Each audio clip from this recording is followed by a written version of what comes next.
نحمده ونصلي ونسلم على رسوله الكريم أما بعد فأعوذ بالله من الشيطان الرجيم بسم الله الرحمن الرحيم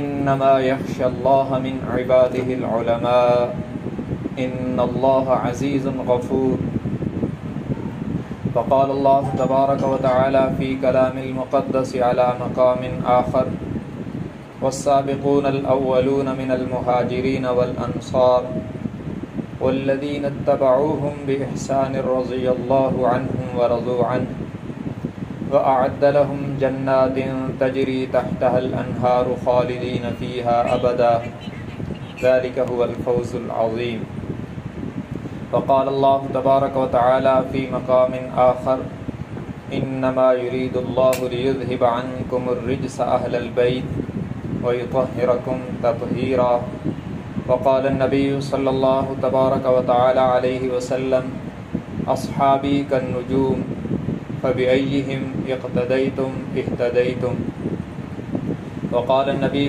صلى الله تبارك وتعالى عليه وسلم الحسن والحسين سيدا شباب أهل الجنة وقال النبي صلى الله تبارك وتعالى عليه وسلم العلماء ورثة الأنبياء أو كما قال النبي صلى الله تبارك وتعالى عليه وسلم صدق الله وصدق رسوله النبي الكريم۔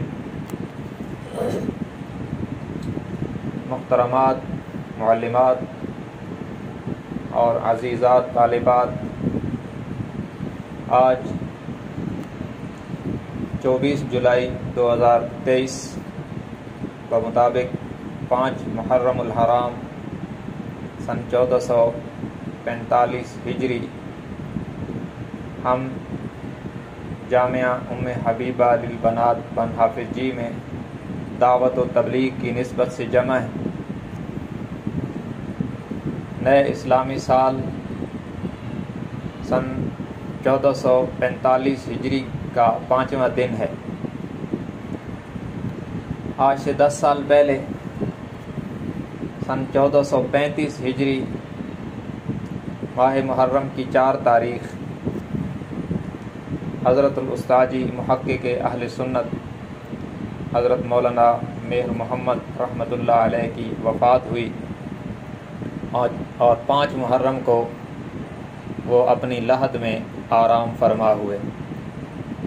اگرچہ ہم دن منانے کے قائل نہیں ہیں اور نہ ہی اسلام ماہانہ اور سالانہ بنیادوں پر ایصال ثواب کی بات کرتا ہے اور تذکروں کی بات کرتا ہے، بلکہ اسلام کا ذوق ایصال ثواب کا اور اکابر کے ذکر کے متعلق یہ ہے کہ وہ سالانہ اور ماہانہ بنیادوں پر نہیں بلکہ روزانہ کی بنیادوں پر ہونا چاہیے۔ لیکن اتفاق سے یہ دن ہفتہ اتوار اور سوموار 4 اور 5 محرم کو آ گئے، جو استاذی کی تاریخ وفات اور تاریخ تدفین ہے۔ تو اس حوالے سے آج استاذی کا ذکر خیر ہم اس امید پر کر رہے ہیں کہ اللہ تبارک و تعالی ہمیں ان کے نقش قدم پر چلنے کی توفیق عطا فرمائیں اور ان کے علم میں سے کچھ علم ہم گناہگاروں کو بھی نصیب فرمائیں۔ حضرت الاستاذی رحمۃ اللہ علیہ کا شمار پاکستان کے نامور علماء کرام میں اور محقق علماء کرام میں ہوتا تھا۔ آپ کی تحقیق کو علمی حلقوں میں ترجیحی بنیادوں پر تسلیم کیا جاتا تھا۔ جن لوگوں نے دفاع صحابہ کے عنوان پر لکھا ہے ان میں سر فہرست جو چند نام ہیں ان میں حضرت الاستاذی رحمۃ اللہ علیہ کا نام بھی ہے۔ اگرچہ ایک پسماندہ علاقے میں حضرت الاستاذی کی ولادت ہوئی سن 1945 میں ان کے آئی ڈی کارڈ کے مطابق۔ جس علاقے میں استاذی کی پیدائش ہوئی، ہمارا علاقہ وہی ہے، وہ کوئی ایجوکیٹڈ علاقہ نہیں تھا، لیکن اللہ تبارک و تعالیٰ کی یہ شان ہے کہ کبھی رب العالمین اپنی قدرت کا ظہور فرماتے ہیں کہ ایسی جگہوں سے کچھ لوگوں کو اٹھاتے ہیں اور ان کو دنیا کا امام بنا دیتے ہیں۔ قرآنی دستور یہی ہے، وَنُرِيدُ أَن نَّمُنَّ عَلَى الَّذِينَ اسْتُضْعِفُوا فِي الْأَرْضِ وَنَجْعَلَهُمْ أَئِمَّةً وَنَجْعَلَهُمُ الْوَارِثِينَ۔ رب العالمین نے اپنا دستور یہی بیان کیا کہ ہم چاہتے ہیں ہم ان لوگوں پر احسان کریں جو دنیا میں کمزور سمجھے جاتے ہیں، انہیں اٹھائیں اور پھر زمانے کا امام بنا دیں۔ تو اگر استاد جی کی زندگی کو، ان کے خاندانی پس منظر کو اور ان کے علاقے کو ہم دیکھیں تو اسی آیت کی عملی تصویر نظر آتے ہیں۔ ایک ایسی جگہ ولادت ہوئی جہاں کوئی ایجوکیٹڈ علاقہ نہیں تھا، اہل علم کا علاقہ نہیں تھا، اور بظاہر اس طرح کے کوئی اسباب بھی نہیں تھے۔ وہاں سے رب العالمین نے انہیں اٹھایا اور ان پر اپنا کرم کیا اور ان کی صلاحیتوں کو نکھارا، اجاگر کیا، اور ایک وقت آیا کہ اس پسماندہ علاقے سے اٹھنے والا ایک شخص اس مقام پہ پہنچا کہ ان کی تحقیق کو پوری دنیا میں مانا جانے لگا۔ کہتے ہیں کہ پاتے ہیں کچھ گلاب چٹانوں میں پرورش، پاتے ہیں کچھ گلاب چٹانوں میں پرورش، پتھروں سے بھی آتی ہے خوشبو کبھی کبھی۔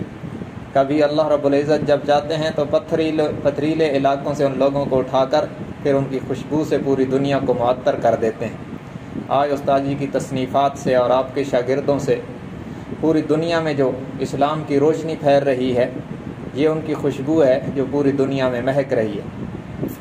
تو ایک ایسے پسماندہ علاقے سے اٹھا کر اتنے بلند مقام پہ پہنچایا۔ خواجہ خان محمد صاحب رحمۃ اللہ علیہ کندیا شریف والے، دنیا تصوف میں حضرت کا بڑا نام تھا اور پوری دنیا میں انہیں جانا اور مانا جاتا تھا۔ اس مسند کی پوری دنیا میں شہرت ہے۔ وہ فرمایا کرتے تھے، لکھنؤ کے اندر ایک کانفرنس ہوئی رافضیت کے عنوان پر، دفاع صحابہ اور اہل بیت اور دشمنان صحابہ اور دشمنان اہل بیت کے رد میں ایک تحقیقی کانفرنس منعقد ہوئی۔ انہوں نے پاکستان میں اس کانفرنس میں پاکستان میں چند چیدہ علماء کرام کو بلایا گیا۔ اس میں خواجہ خان محمد صاحب رحمۃ اللہ علیہ کو بھی ایز اے برکت بلایا گیا، کیونکہ وہ تصوف میں ان کا بہت بڑا نام تھا، اللہ کے ولی تھے، ان کو تو اس حوالہ سے بلایا گیا۔ تو وہ فرمایا کرتے تھے کہ میں اس وقت حیران ہو گیا جب سٹیج پہ اعلان ہوا کہ پاکستان سے تشریف لائے مولانا مہر محمد میاں والوی۔ تو کہتے ہیں اس وقت میں نے پیچھے دیکھا کہ یہ کون ہے، تو پھر اس وقت مجھے احساس ہوا کہ ہمارے قریب میں اور ہمارے ضلع میں بھی ایسے ہیرے اللہ نے پیدا کیے جن کی تحقیق کو یہاں پر بھی تسلیم کیا جاتا ہے۔ تو یہ اس علاقے پر خصوصاً اللہ کا کرم ہوا کہ استاد جی جیسے لوگ رب العالمین نے یہاں پیدا کیے اور ہمیں کچھ وقت ان سے استفادے کا موقع عنایت فرمایا۔ میں سمجھتا ہوں کہ ان کی کرامت ہے اور اسباب کی دنیا میں ان کا احسان ہے کہ میرے جیسے بندے کو بولنا سکھا دیا۔ استاد جی رحمۃ اللہ علیہ نے پوری زندگی اسلام کو پڑھا اور پھر اسلام کی خدمت کی۔ مختلف جگہوں پہ جا کر، علمی مراکز میں جا کر حصول علم کیا، اور بڑے بڑے اکابر جن کا دنیا علم میں بہت بڑا نام ہے، حضرات شیخین شیخ سرفراز خان صفدر رحمہ اللہ، صوفی عبدالحمید خان سواتی رحمہ اللہ، حضرت بن نوری رحمہ اللہ، اس طرح کے پائے کے لوگوں سے حصول علم کیا اور کسب فیض کیا، ظاہری علم بھی ان سے حاصل کیا اس طرح کے لوگوں سے، اور کسب فیض بھی کیا، تصوف کے مراحل بھی اس طرح کے لوگوں سے، بڑے بڑے اکابر سے استاد جی نے طے کیے۔ اس لیے آپ کا جہاں علمی دنیا میں بلند مقام تھا، وہاں تصوف کی دنیا میں بھی آپ کا درجہ بہت بلند تھا، اگرچہ اہل علاقہ نے نہ ان کے علمی مقام کو سمجھا تھا اکثریت نے، اور نہ ہی ان کے تصوف والے مقام کو سمجھا تھا، لیکن بہرحال رب العالمین نے انہیں بہت بلند مقام عطا فرمائے۔ اور استاد جی نے خدمت کے لیے بطور خاص جو میدان منتخب کیا، یوں تو ہر شعبے پر استاد جی کی تقاریر اور تحریریں موجود ہیں، اسلام کے ہر شعبے کی خدمت کی کسی نہ کسی انداز میں، لیکن بطور خاص استاد جی رحمۃ اللہ علیہ نے دفاع صحابہ اور اہل بیت کو اپنی زندگی کا جزو لا ینفک بنایا، اپنی زندگی کا اوڑھنا بچھونا بنایا۔ جب سے قلم اٹھایا تو دفاع صحابہ اور اہل بیت پر لکھا، اور دشمنان صحابہ اور اہل بیت کے اعتراضات کے جواب دیے، اور صحابہ کرام اور اہل بیت عظام کی پوزیشن کو واضح کیا۔ یہ استاد جی کی زندگی میں نمایاں پہلو ہے۔ اس عنوان پر خوب لکھا اور دل کھول کے لکھا اور خوب کام کیا، تقریر میں بھی تحریر میں بھی خوب دفاع کیا۔ آپ کا قلم اگر یوں کہا جائے تو مبالغہ نہ ہوگا کہ ساری زندگی آپ کا قلم صحابہ کے دفاع میں چلتا رہا، اہل بیت کے دفاع میں چلتا رہا۔ آپ نے اپنے قلم سے ساری زندگی دفاع صحابہ اور دفاع اہل بیت کیا، محبت صحابہ اور محبت اہل بیت کی خوشبوئیں بکھیرتے رہے۔ اس لیے آپ دیکھیں تو استاد جی نے سب سے پہلی کتاب لکھی جو اس کا نام ہے عدالت صحابہ، اس میں صحابہ کرام کی پوزیشن واضح کی قرآنی آیات سے اور حضور اکرم صلی اللہ علیہ وسلم کے ارشادات سے اور اکابرین امت کے اقوال سے صحابہ کرام کی پوزیشن واضح کی کہ وہ کس درجے کے لوگ ہیں۔ اور جو آخری کتاب ہے وہ ہے خوشبو نبوت و اہل بیت، کہ اللہ کے نبی اور نبی کے گھرانے کی خوشبو۔ تو گویا استاد جی نے اپنی تحریروں سے بتایا کہ میرا سب کچھ اصحاب و اہل بیت کی محبت ہے اور سب کچھ حضور کی محبت ہے، جس در سے اصحاب و اہل بیت کو فیض ملا ہے۔ ساری زندگی کا خلاصہ وہ یہی ہے، صحابہ صحابہ۔ ان کی آخری جو وصیت ہے اس میں یہی لفظ بار بار دہرایا جا رہا ہے، آخری الفاظ ان کے یہی ہیں، صحابہ صحابہ صحابہ۔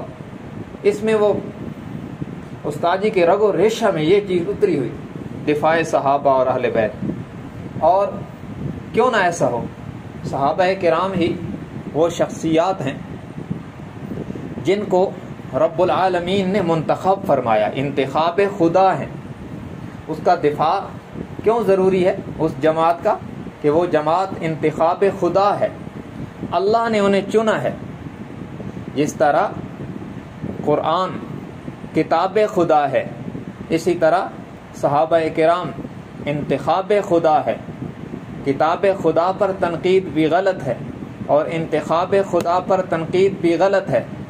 کتاب خدا کا دفاع بھی ضروری ہے اور انتخاب خدا کا دفاع بھی ضروری ہے، اور اللہ کی کتاب کی ساری آیات تنقید سے پاک ہیں، اور اللہ کے انتخاب جماعت کی ساری زوات بھی ہر قسم کی تنقید سے پاک ہیں۔ اس لیے کہ دنیا کے انتخابات غلط ہو سکتے ہیں۔ ممکن ہے ہم ایک آدمی کو چنیں، اس کا انتخاب کریں، اور کل کو وہ ہماری توقع کے مطابق نہ نکلے، کل کو کچھ اور ہو جائے۔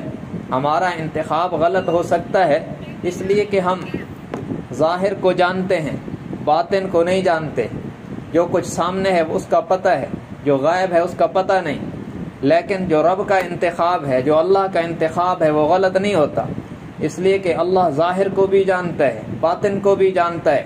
اس لیے جن کو اللہ نے چنا ہے وہ انتخاب بے مثال اور لاجواب ہے اور ہر قسم کی تنقید سے پاک ہے۔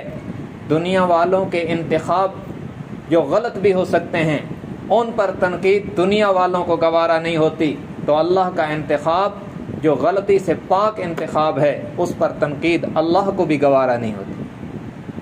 تو اس خدا کے انتخاب جماعت کا دفاع استاد جی نے اپنے بیان و قلم سے ساری زندگی کیا، مختلف انداز میں، مختلف پیراؤں میں صحابہ کرام کا دفاع کیا اور ان پر پہرا دیا، اور زبان سے بھی قلم سے بھی ان کا دفاع کرنے کا اپنی زندگی میں وہ حق ادا کرتے رہے، اور ہر میدان میں سینہ سپر رہے۔ بیماریوں تکالیف کے باوجود استاد جی نے آخری عمر تک صحابہ کرام کا دفاع کیا۔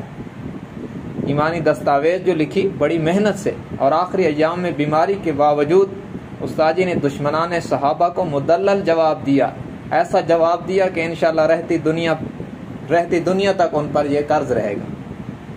تو صحابہ کا دفاع، اہل بیت کا دفاع کیوں کیا؟ یہ صحابہ انتخاب خدا ہیں۔ دوسری وجہ یہ ہے صحابہ کا دفاع اس لیے کیا کہ صحابہ کرام کو نسبت رسول حاصل ہے صلی اللہ علیہ وسلم۔ اور یہ نسبت ایسی مبارک نسبت ہے کہ جسے یہ نسبت حاصل ہو جائے وہ مبارک ہو جاتا ہے۔ اللہ تبارک و تعالی نے اس کائنات میں 2 جماعتوں کو چنا ہے، ایک جماعت کا نام انبیاء ہے، دوسری جماعت کا نام صحابہ ہے۔ انبیاء کرام کی جماعت بھی تنقید سے پاک ہے اور صحابہ کرام کی جماعت بھی تنقید سے پاک ہے۔ اللہ نے انبیاء کو اپنی نسبت عطا فرمائی اور صحابہ کو رسول کی نسبت عطا فرمائی۔ انبیاء کی نسبت بیان کی رسولی کہہ کر، رب العالمین نے فرمایا یہ میرے ہیں، یہ نسبت ہے انبیاء کو خدا کی نسبت ملی۔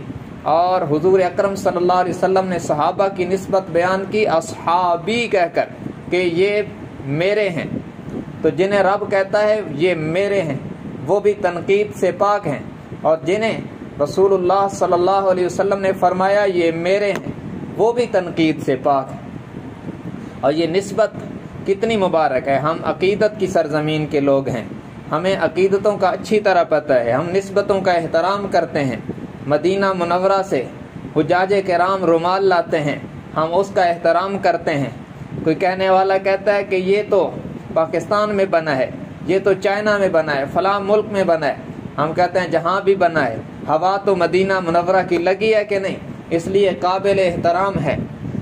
مدینہ منورہ سے آنے والی تسبیح کا احترام کرتے ہیں، مدینہ منورہ سے آنے والی کھجور کا احترام کرتے ہیں، کہتے ہیں جناب مدینہ منورہ کی مقدس فضاؤں سے ہو کے آئی ہے، مقدس ہواؤں سے ہو کے آئی ہے۔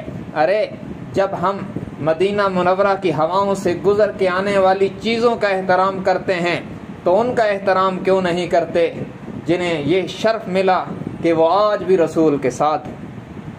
جناب ابو بکر عمر رضی اللہ عنہما، ان کا احترام کیوں نہیں کرتے جنہیں رسول اللہ کا سسر ہونے کا اعزاز ملا، اور جنہیں رسول اللہ صلی اللہ علیہ وسلم کے داماد بننے کا اعزاز ملا، جو رسول اللہ صلی اللہ علیہ وسلم کے رشتہ دار بنے، اور جو پیغمبر علیہ الصلاۃ والسلام کے مقتدی بنے، جو حضور کے شاگرد بنے، جو حضور کے مرید بنے، جو حضور کے ساتھی بنے، جو حضور کے مددگار بنے، جو حضور کے معاون بنے، جو سفر و حضر میں اور احد و بدر میں اور تبوک میں، ہر جنگ میں اور آسانی میں اور مشکل میں، دن میں اور رات میں، ہر موقع پر جو جماعت حضور کے ساتھ رہی اس کا احترام بھی ہم پر لازم ہے، کیونکہ ان کو نسبت رسول حاصل ہے صلی اللہ علیہ وسلم۔ تو استاد جی رحمۃ اللہ علیہ نے ان ہستیوں کا، ان شخصیات کا، ان ذوات کا دفاع کیا اس لیے کہ انہیں نسبت رسول حاصل ہے، یہ انتخاب خدا ہیں اور انہیں نسبت رسول، نسبت مصطفیٰ صلی اللہ علیہ وسلم حاصل ہے۔ اور تیسری وجہ یہ ہے کہ صحابہ کرام اہل بیت عظام کا دفاع اس لیے حضرت استاد جی رحمۃ اللہ علیہ ساری زندگی کرتے رہے کہ وہ ایمان کا معیار ہیں، وہ ایمان کا معیار ہیں۔ رب العالمین خود فرماتے ہیں فَإِنْ آمَنُوا بِمِثْلِ مَا آمَنْتُمْ بِهِ فَقَدِ اهْتَدَوْا وَإِنْ تَوَلَّوْا فَإِنَّمَا هُمْ فِي شِقَاقٍ، کہ یہ قیامت تک آنے والے لوگ اگر ایمان میں صحابہ کے ایمان کو معیار نہیں بنائیں گے تو ان کا ایمان قبول نہیں ہوگا۔ یہ اپنے ایمان میں صحابہ کے ایمان کو معیار بنائیں گے تو ہدایت یافتہ کہلائیں گے، اور اگر ان کے ایمان کا معیار صحابہ کرام کا ایمان نہیں ہوگا تو فَإِنَّمَا هُمْ فِي شِقَاقٍ، پھر یہ گمراہی میں پڑ جائیں گے۔ تو صحابہ کرام کا ایمان معیار ہے، اس لیے ان کے ایمان پر پہرا دیا تاکہ معیار ایمان محفوظ رہے اور رہتی دنیا تک امت کے سامنے آئیڈیل کے طور پر چمکتا رہے، اس لیے کہ یہ وہ ایمان ہے، صحابہ کرام کا ایمان یہ وہ ایمان ہے جس کو اللہ نے پسند کیا اور اللہ نے ان کے دلوں میں سجایا۔ وَلَكِنَّ اللَّهَ حَبَّبَ إِلَيْكُمُ الْإِيمَانَ وَزَيَّنَهُ فِي قُلُوبِكُمْ، یہ صحابہ کی شان ہے اور عجیب الفاظ ہیں۔ قرآن کی آیت کو وجد میں نہ پڑھیں تو مزہ نہیں آتا۔ فرمایا وَلَكِنَّ اللَّهَ حَبَّبَ إِلَيْكُمُ الْإِيمَانَ وَزَيَّنَهُ فِي قُلُوبِكُمْ وَكَرَّهَ إِلَيْكُمُ الْكُفْرَ وَالْفُسُوقَ وَالْعِصْيَانَ أُولَئِكَ هُمُ الرَّاشِدُونَ فَضْلًا مِّنَ اللَّهِ وَنِعْمَةً وَاللَّهُ عَلِيمٌ حَكِيمٌ۔ فرمایا لیکن اللہ نے ایمان کو ان صحابہ کرام کے لیے محبوب بنا کر وَزَيَّنَهُ فِي قُلُوبِكُمْ ان کے دلوں میں سجا دیا۔ رب العالمین نے پسند کر کے ان کے دلوں میں سجا دیا، دلوں میں لکھ دیا۔ أُولَئِكَ كَتَبَ فِي قُلُوبِهِمُ الْإِيمَانَ فرمایا اللہ نے ان کے دلوں میں ایمان لکھ دیا ہے، اور رب العالمین نے اتنا مضبوط لکھا ہے اب بلال کی چربی سے انگاروں کو بجھایا جا سکتا ہے مگر اللہ کا لکھا ہوا ایمان مٹایا نہیں جا سکتا۔ ایسا مضبوط ایمان ان کا ہے، اس لیے یہ معیار ہے۔ وَقَرَّهَ إِلَيْكُمُ الْكُفْرَ وَالْفُسُوقَ وَالْعِصْيَانَ اللہ نے کفر، شرک اور ہر قسم کی نافرمانیوں کو ان سے دور کر دیا۔ اولئک هم الراشدون یہ بس اب آسمان رشد و ہدایت کے تارے ہیں، اور اسی کی وضاحت کی۔ اصحابی کالنجوم فبأیہم اقتدیتم اہتدیتم فرمایا میرے صحابہ ستاروں کی مانند ہیں، ان میں سے جس کی بھی اقتدا کرو گے جنت تک پہنچو گے۔ کیا مطلب؟ جیسے آسمان دنیا پر یہ ستارے چمکتے ہیں، ایسے ہی آسمان رشد و ہدایت پر صحابہ کے کردار چمکتے ہیں۔ تو یہ استاد رحمۃ اللہ نے ساری زندگی صحابہ کا دفاع کیا کہ وہ انتخاب خدا ہیں، انہیں نسبت مصطفیٰ ملی، وہ ایمان کا معیار ہیں، اور اہل بیت کا دفاع کیا۔ اہل بیت کون ہے یاد رکھنا، 4 طبقوں کو اہل بیت ہونے کا اعزاز حاصل ہے۔ عام طور پہ رافضی پروپیگنڈے کی نظر ہوئی ہماری عوام، تو انہوں نے سمجھا کہ اہل بیت صرف حضرات حسنین، سیدہ فاطمہ الزہرا اور حضرت علی کا نام ہے۔ یہ بھی اہل بیت ہیں، لیکن 4 طبقے اہل بیت ہیں، یاد رکھیں۔ آبائے رسالت، نمبر 1 آبائے رسالت، حضور کے والدین، ابا و اجداد، حضور کی والدہ محترمہ اور حضور کے والد محترم، آپ کا خاندان، کیونکہ انسان کا خاندان اس کے آبا و اجداد سے چلتا ہے، تو سب سے پہلے اس کے خاندان میں اس کے آبا و اجداد ہوتے ہیں۔ تو پہلا طبقہ آبائے رسالت، دوسرا طبقہ ازواج رسالت، سب سے پہلے انسان کے ماں باپ ہوتے ہیں، پھر بندہ بڑا ہوتا ہے، اس کے نکاح ہوتا ہے، اس کی بیویاں آتی ہیں، تو دوسرا طبقہ جو اس کے خاندان میں آتا ہے وہ ازواج کا ہوتا ہے۔ تو اہل بیت کا دوسرا طبقہ ازواج رسالت ہے، حضور صلی اللہ علیہ وسلم کی بیویاں، انہیں قرآن میں اہل بیت کہا گیا۔ انما یرید اللہ لیذھب عنکم الرجس اہل البیت ویطہرکم تطہیرا، اس آیت میں ازواج مطہرات کو اہل بیت کہا گیا۔ اور تیسرا طبقہ اولاد رسالت، تیسرے نمبر پہ جب بندہ بڑا ہوتا ہے، اس کا نکاح ہوتا ہے، پھر اس کی اولاد ہوتی ہے، تو تیسرے نمبر پہ حضور کی اولاد، حضور کے اہل بیت اور حضور کے خاندان میں شامل ہے۔ اور وہ کون ہے؟ وہ 4 بیٹیاں اور 3 بیٹے، سیدہ زینب، سیدہ رقیہ، ام کلثوم اور سیدہ فاطمہ الزہرا رضی اللہ تعالی عنہن، یہ 4 بیٹیاں، اور قاسم، عبداللہ اور ابراہیم، یہ 3 بیٹے، یہ تیسرے نمبر پہ اہل بیت میں یہ شامل ہیں۔ اور چوتھے نمبر پہ عصبات رسالت، یعنی اولاد الاولاد، حضور کی نواسیاں اور نواسے۔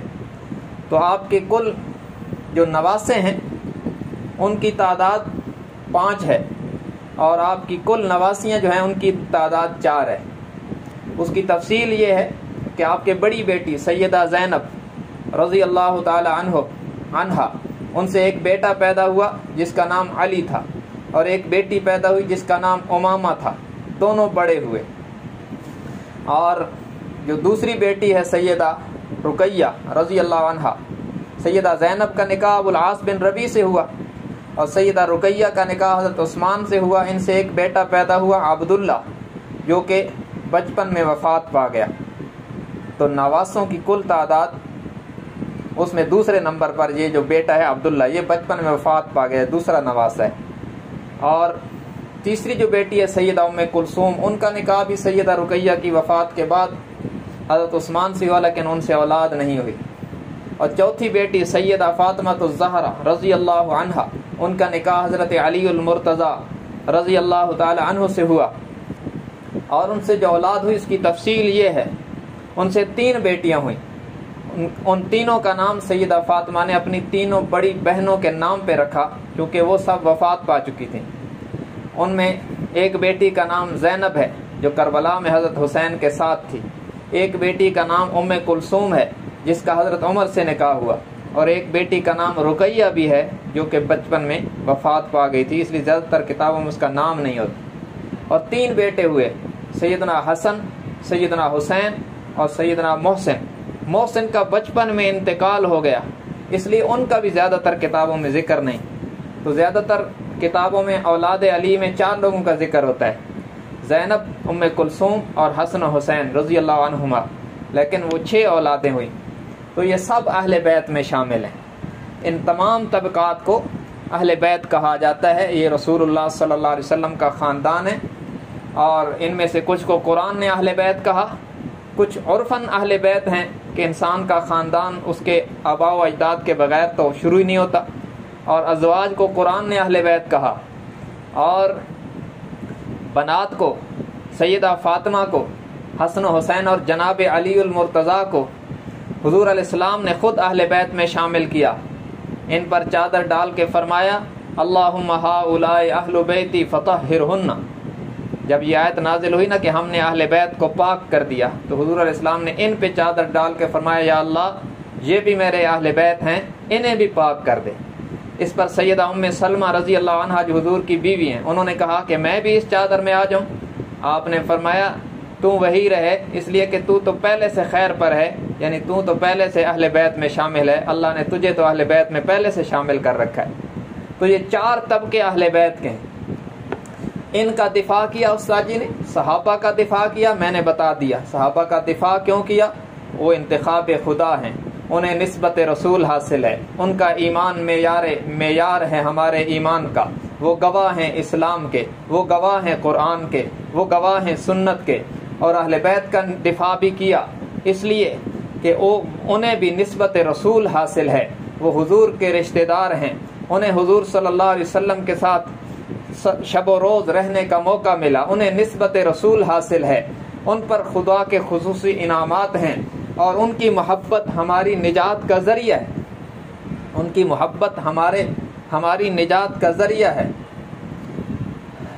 امام شافعی رحمۃ اللہ علیہ فرماتے تھے حضور صلی اللہ علیہ وسلم کی آل و اولاد اہل بیت کی محبت کے متعلق، وہ فرماتے تھے کہ حب آل محمد ذریعتی وہم الیہ وسیلتی، حب آل محمد ذریعتی وہم الیہ وسیلتی، ارجو بہم غدن بیدی اوتا بہم غدن، ارجو اوتا بہم غدن بیدی الیمین صحیفتی۔ کہتے تھے اہل بیت کی محبت، حضور کی آل اولاد کی محبت میرا ذریعہ اور میرا وسیلہ ہے اللہ کے دربار میں، میں امید رکھتا ہوں کہ ان کی محبت سے مجھے قیامت کے دن نامہ اعمال اللہ تبارک و تعالیٰ دائیں ہاتھ میں عطا فرمائیں گے۔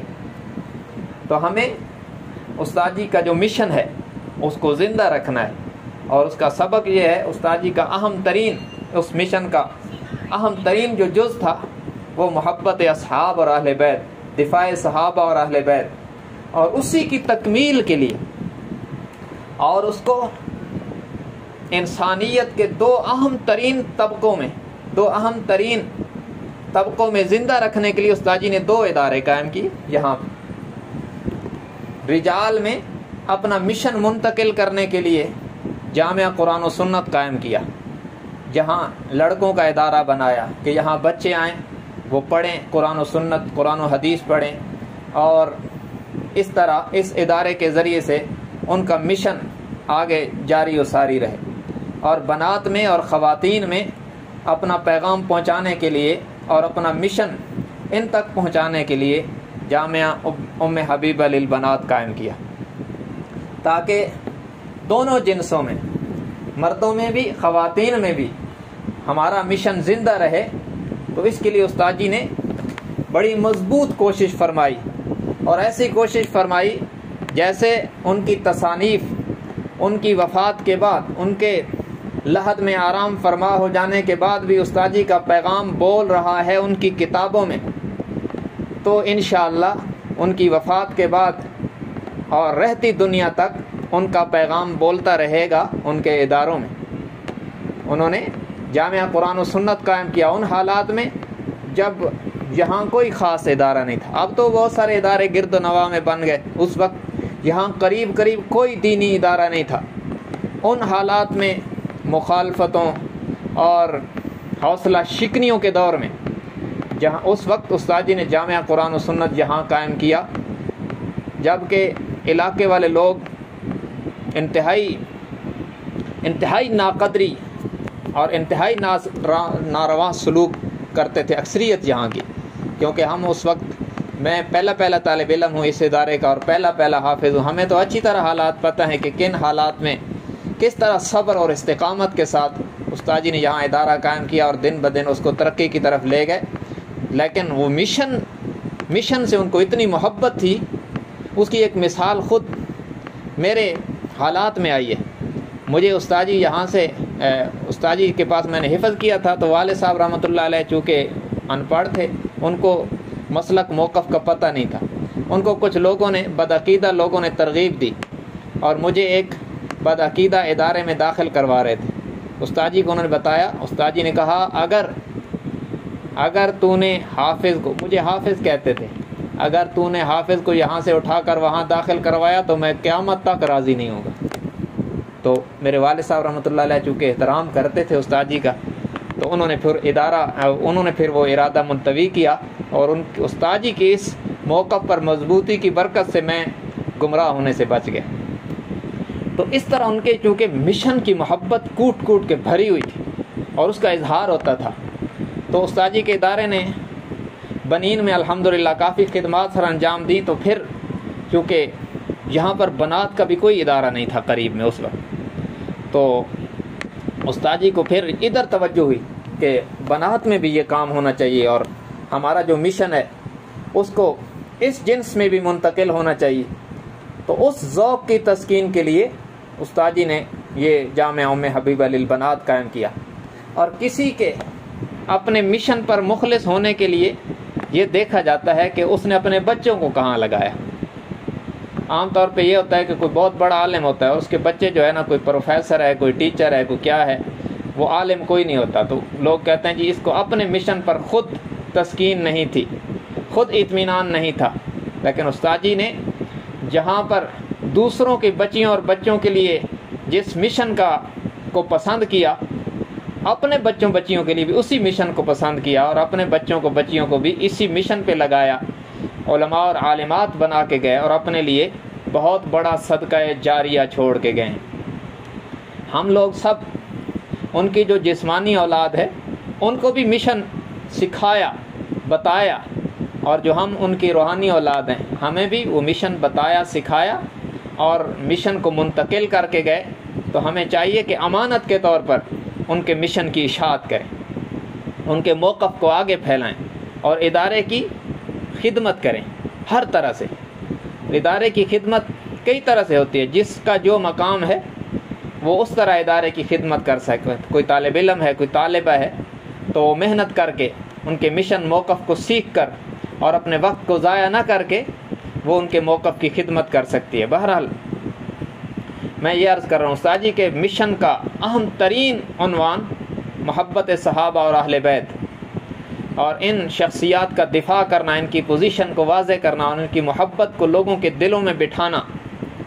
محرم کا مہینہ بطور خاص استاد جی کا مشن ہمیں یاد دلاتا ہے، جب 1 محرم کو حضرت عمر کی شہادت اور 10 محرم کو حضرت حسین رضی اللہ تعالیٰ عنہ اور ان کے خاندان کی مظلومانہ شہادتیں آتی ہیں۔ محبت اہل بیت کا، محبت اصحاب و اہل بیت کا حسین امتزاج ہوتا ہے کہ ایک طرف حضرت عمر کی شہادت ہے اور ایک طرف حضرت حسین کی شہادت ہے، اور وہ ہمیں پیغام دیتی ہے۔ دیکھیں دونوں شہادتیں اگر ہم غور سے دیکھیں، حضرت عمر کی شہادت یوں ہوتی ہے کہ مصلی پر کھڑے ہیں، حملہ ہوتا ہے، نماز میں ہیں۔ حضرت حسین کی شہادت یوں ہوتی ہے کہ سارا خاندان ان کے سامنے شہید ہو جاتا ہے، خود بھی مظلومانہ شہید ہو جاتے ہیں، لیکن نماز قضا نہیں ہوتی، سجدہ قضا نہیں ہوتا۔ دونوں نے درس دیا کہ نماز کسی حال میں معاف نہیں ہے، سجدہ کسی حال میں معاف نہیں ہے، اور مردوں کی نماز افضل جگہ مسجد ہے۔ گویا دونوں نے درس دیا کہ مسجدیں آباد کرنی ہیں، لیکن افسوس اس وقت محرم میں امت مسجدیں آباد نہیں کرتی، قبرستان آباد کرتی ہے۔ یاد رکھنا یہ خرافات میں سے ہے کہ 10ویں اور 9ویں محرم کو قبرستانوں پہ میلے لگتے ہیں، جبکہ محرم میں جن لوگوں کی شہادتیں ہیں انہوں نے تو مسجدیں آباد کی۔ ایک شخصیت کی شہادت اس حال میں ہے کہ مصلی پر نماز پڑھا رہے ہیں، اور دوسری شخصیت کی شہادت اس حال میں ہے کہ جان دی مگر اللہ کا سجدہ قضا نہیں کیا۔ لیکن ان کی تعلیمات کے برعکس اس وقت امت کر رہی ہے کہ وہ قبرستان آباد کر رہی ہے، مسجدیں ویران کر دیں۔ تو یہ 9-10 محرم کو متعین کر کے قبرستانوں میں جانا بدترین بدعات میں شامل ہے۔ اور اسی طرح لوگ محرم میں پانی کی سبیلیں لگاتے ہیں۔ حضرت حسین تو پیاسے شہید ہوئے، اور ان سے محبت کا تقاضا یہ تھا کہ ہم روزہ رکھتے تاکہ احساس ہوتا کہ وہ کس طرح پیاس میں شہید ہوئے، لیکن ہم ان کی تعلیمات کے برعکس پانی کی سبیلیں لگاتے ہیں اور پانی عام کرتے ہیں اور لوگوں کو پانی پلاتے ہیں۔ تو یہ بھی ان کی تعلیمات کے برعکس ہو رہا ہے، اور اس میں اگر یہ اللہ کی رضا کی نیت نہ ہو اور نیاز غیر اللہ ہو تو ویسے ہی حرام ہے، اور اگر کسی کی نیت ٹھیک بھی ہو تو تب بھی دنوں کی تعیین کر کے خود بخود دین میں اضافہ کرنا یہ بھی بدعت ہے۔ اس لیے ان رسومات سے بچا جائے۔ اصحاب و اہل بیت کی محبت ایمان ہے، اور ان کو ایصال ثواب کرنا، ان کے درجات کی بلندی کے لیے دعا کرنا، درود میں حضور کے بعد ان کا ذکر کرنا باعث ثواب اور ذریعہ نجات ہے، لیکن اس کے لیے صرف محرم مخصوص نہیں ہے۔ مومن کی تو نماز اس وقت تک مکمل نہیں ہوتی جب تک وہ حضور کے ساتھ حضور کی آل پر درود نہیں پڑھتا۔ ہم یوں ہی کہتے ہیں اللہم صلی علی محمد وعلی آل محمد، اور اللہم بارک علی محمد وعلی آل محمد۔